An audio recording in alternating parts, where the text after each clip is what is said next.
भुवः स्वः तस्वितुर्वरेण्यं भर्गो देवस्य धीमहि धियो यो न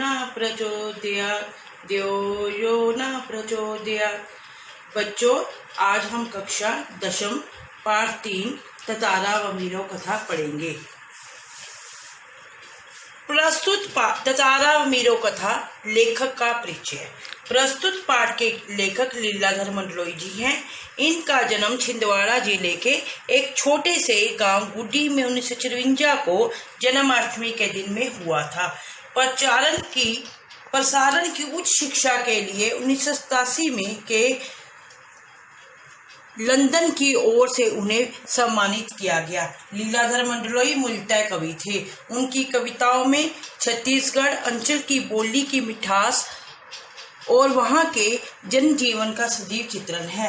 अपनी रचना कर्म के लिए कई पुरस्कारों से सम्मानित मंडलोई की प्रमुख कविताएं हैं घर घर घूमा, रात बिरात, देखा अनदेखा और काला पानी। पाठ का सारांश।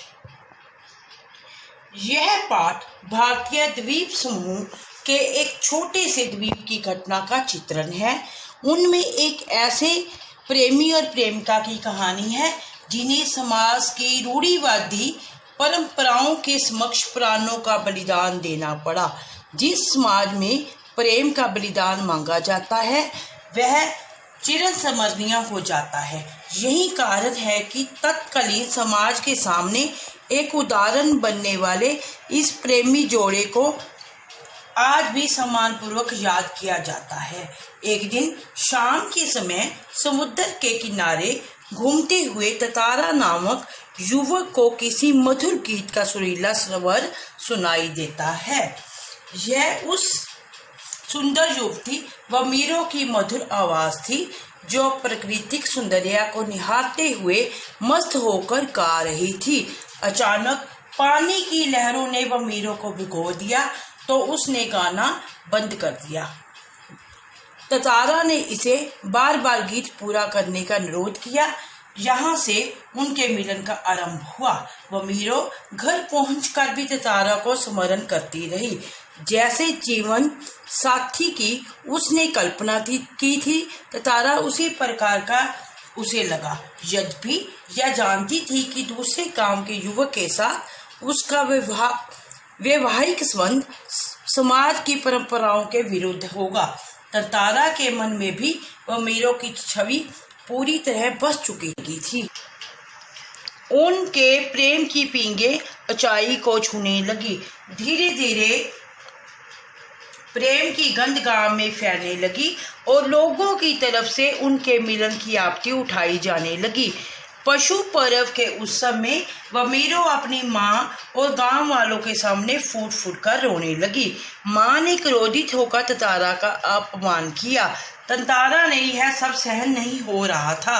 उसने अपनी तलवार को धरती में धोप दिया और पूरी ताकत से उसे खींचते खींचते दूर तक पहुंच गया। यहाँ तलवार की लकीर खींची थी वहां से धरती फटने लगी और पूरा द्वीप 2 टुकड़ों में विभाजित हो गया। वे दोनों प्रेमी अलग अलग हिस्सों में रह गए। ततारा व मीरो चिल्लाता समुद्र की सतह की ओर फिसल गया। व मीरो भी उनके वियोग में पागल सी हो गई। आज ततारा व मीरो नहीं है, पर उनके प्रेम की कहानी अंडमान निकोबार के हर घर में सुनाई जाती है और ततारा की तलवार में निकाल कर का जो हिस्सा अलग हुआ वह लिटिल अंडमान ही है। ततारा व मीरो के बलिदान से वहां के लोगों ने यह सबक सीखा है कि अब दूसरे गांव के लोग आपस में विवाह संबंध बनने लगे।